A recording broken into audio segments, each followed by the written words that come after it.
If you would, sometime in the next 5 minutes, come up and grab one of these homeless signs. I've bought signs that the people told me they've had for years, in one case 15 years with the same sign.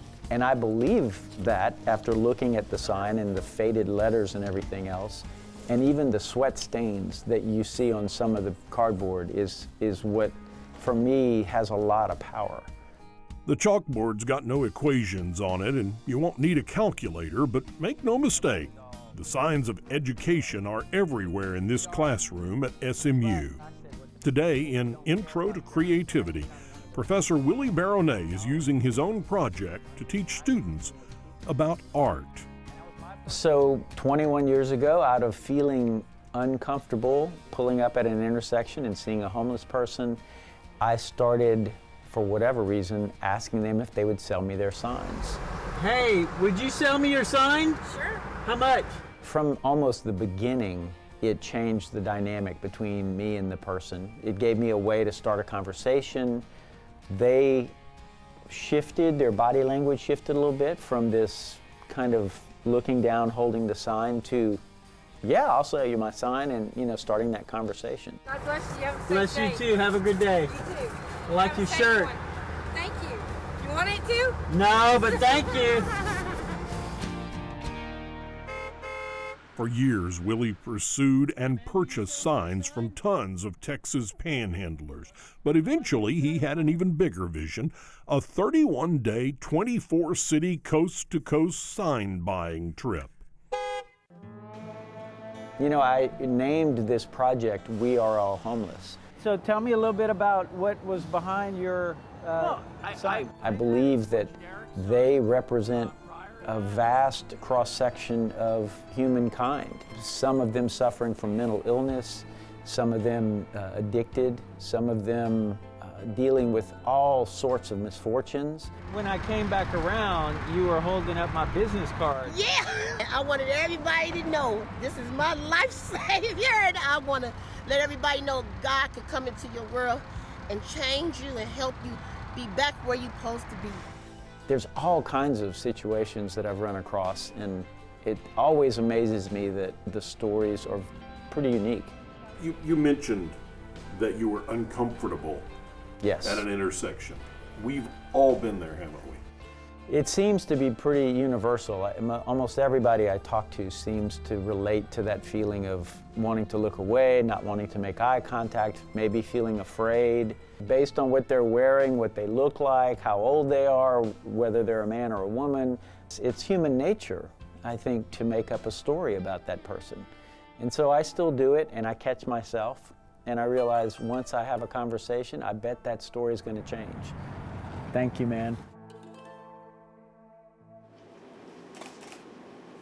After his cross-country shopping spree, Color looks pretty good. Willie had boxes of signs and a head full of stories to share.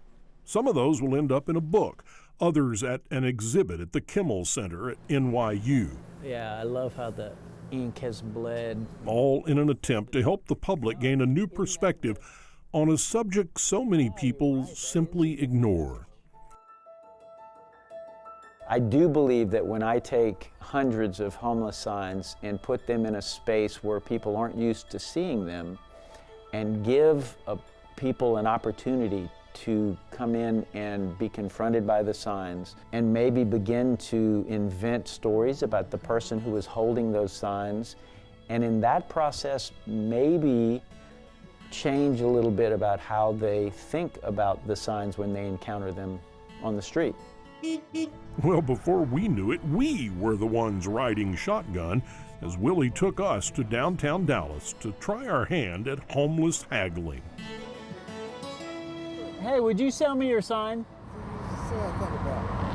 You want to think about it? All right, well, I'll be here for about another minute. How much? How much would you sell it for? 10. You got it. What's your name? Chris. I'm Willie. Willie. Good to meet you, man. I really appreciate that. Thank you, sir. Have a good day. Bartering and negotiating like an episode of Pawn Stars was an unforgettable experience. Would you sell me your sign? But it was after we bought a sign from Bernard Williams that everything really hit close to home. How long have you been homeless? I left my mother's home at 16 years old. When I left, I had no home to go to. So I've been in and out of homelessness since I was 16. I'm 45 today. One of the things that I asked all the folks when I was traveling across the country was, what does home mean to you? Home to me is where you're accepted as you are. Home to me is where love is, where people come close.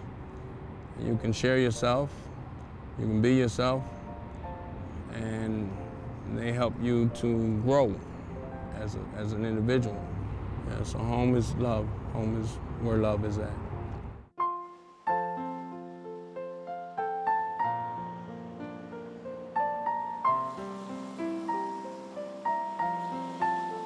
Well, we've all done it, rolled up our window and turned a blind eye to the stranger on the street.